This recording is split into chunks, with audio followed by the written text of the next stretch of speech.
Magandang hapon po sa ating lahat. Narito ang weather update sa araw ng Huwebes, September 5, 2024. So ito pong binantayan natin bagyong si Enteng ay isa ng ganap na super typhoon at huling namataan sa layong 595 km west-northwest ng Lawag City, Ilocos Norte. Bagamat nasa labas na po ito ng ating Philippine Area of Responsibility, kung makikita po natin dito sa satellite imagery po natin, yung outer rain bands po niya ay nakaka-apekto pa rin po dito sa may extreme northern Luzon. Kaya asahan po natin makakaranas pa rin ng maulap na papawirin na may mga kalat-kalat na pag-ulan dito sa may Batanes at Babuyan Islands. Samantala, habang papalayo po itong ating bagyong si Enteng, ay humihila or na-enhance pa rin po nito ang southwest monsoon. Kaya kung makikita po natin, yung buong Luzon po natin ay nababalot po tayo ng kaulapan. Asahan pa rin po natin ang magiging maulan po dito sa atin sa Luzon. Pero kung makikita naman po natin dito sa may Visayas at Mindanao, kasama na ang Bicol region, ay makakaranas po sila ng maaliwalas na panahon pero mataas po ang tsansa ng mga pag-ulan sa hapon at sa gabi dulot ng mga localized thunderstorms. Sa ngayon, meron tayong binabantayang low pressure area dito sa labas ng ating Philippine Area of Responsibility. At mababa naman yung tsansa nito na maging isang ganap na bagyo at pumasok mismo dito sa ating Philippine Area of Responsibility. Sa nakikita din po natin, wala po itong direktang epekto sa anumang parte ng ating bansa. Kung makikita din po natin dito sa satellite imagery po natin, meron po tayong kumpol ng kaulapan rito. At patuloy po natin itong i-monitor kung magde-develop into a low pressure area sa mga susunod na araw. Dako naman tayo sa magiging panahon natin bukas dito sa Luzon. Kung makikita po natin, malaking bahagi pa rin ng Luzon ang makakaranas ng mga pag-ulan. Pero mababawasan na po ito habang papalayo po itong ating super typhoon na si Enteng. Kaya asahan na po natin, mababawasan na po yung frequency at yung intensity ng mga pag-ulan po natin bukas dito sa Luzon. Kung makikita naman po natin sa ating Bicol region, makakaranas naman po sila ng maaliwalas na panahon. Agwat ng temperatura for Metro Manila 25 to 30 degrees Celsius, Lawag 24 to 31 degrees Celsius. For Tugigaraw at Legazpi, asahan natin ng 25 to 32 degrees Celsius, Baguio 17 to 21 degrees Celsius.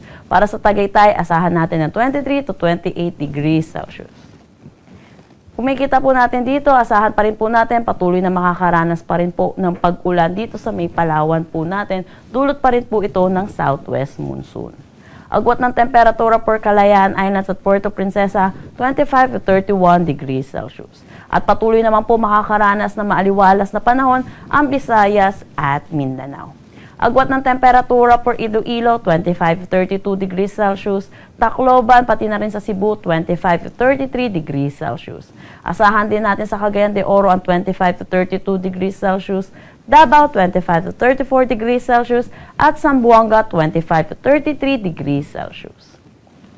Meron pa rin po tayong nakataas na gale warning dito sa coastal waters ng Ilocos Norte, Ilocos Sur, La Union, Pangasinan, Zambales, Bataan, western coast ng Occidental Mindoro kasama na ang Lubang Island at Calamian Island. So pinapaalalahanan po natin ang mga kababayan po natin na delikado po pumalaot sa mga sabing coastal waters. Dako naman tayo sa magiging panahon natin bukas sa mga piling syudad natin or sa susunod na 3 araw sa mga piling syudad ng ating bansa. Kung makikita po natin dito sa Luzon, nag-start na po mag-improve ang ating weather by Saturday po. Kaya asahan po natin yung weekend po natin, magiging maaliwalas na po ang ating panahon. Pero asahan din po natin ang mga tsansa ng mga pag-ulan sa hapon at sa gabi dulot ng mga localized thunderstorm. Agwat ng temperatura for Metro Manila 25 to 32 degrees Celsius, Baguio City 18 to 22 degrees Celsius. For Legazpi City, asahan natin ang 25 to 32 degrees Celsius. Para naman sa Visayas, patuloy sila makakaranas na maaliwalas na panahon. Agwat ng temperatura for Metro Cebu 25 to 33 degrees Celsius, Iloilo City 25 to 32 degrees Celsius at Tacloban City 25 to 33 degrees Celsius. Gayon din dito sa Mindanao, asahan din natin ang generally fair weather na may mga isolated rain showers at mga localized thunderstorm lalo na sa hapon at sa gabi. Agwat ng temperatura for Metro Davao 25 to 34 degrees Celsius, Cagayan de Oro 25 to 32 degrees Celsius at Zamboanga City 24 to 33 degrees Celsius. Ang sunset mamaya ay 6:05 p.m. at ang sunrise bukas ay 5:44 a.m. Para sa karagdagang impormasyon, bisitahin ang aming mga social media pages at ang aming website pag-asa.dost.gov.ph. At yan po muna ang latest dito sa Pag-asa Weather Forecasting Center. Chanel Dominguez po at magandang hapon.